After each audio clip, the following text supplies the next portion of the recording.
Ghana police nimuleta UPDF kakati oli omukyala yamanyira kutta abantu kakati nange bwandaba wana ayagala kunzita ulidi ye buli watta abantu owamagye ame officer buli bamutendeka kutta to kill si wa polisi kati akusse yakola naba enemy nze siri enemy ndi just muna Uganda anoonya obwenkanya ulidi nemwe mutuletedde UPDF azifu tuli ku lutalo mulina AK47 muli armored ziri coached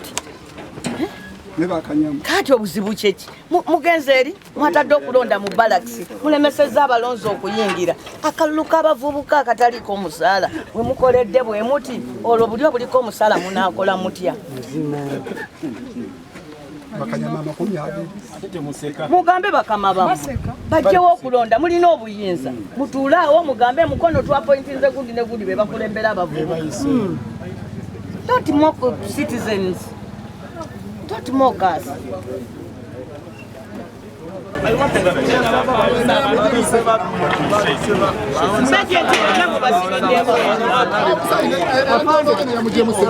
not me, it's about those people who are supposed to be here.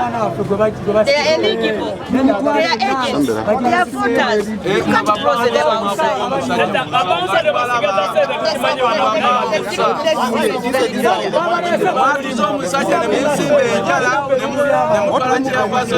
No, I said it. I was there.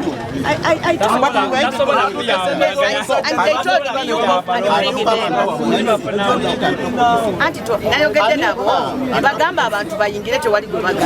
You come and talk to the EC. Even if come and allow you. That is simple. Even if I was a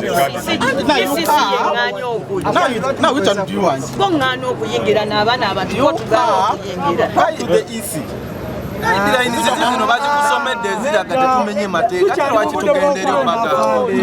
is even how we spent our time saying that is it a free and fair? You come and talk to the EC.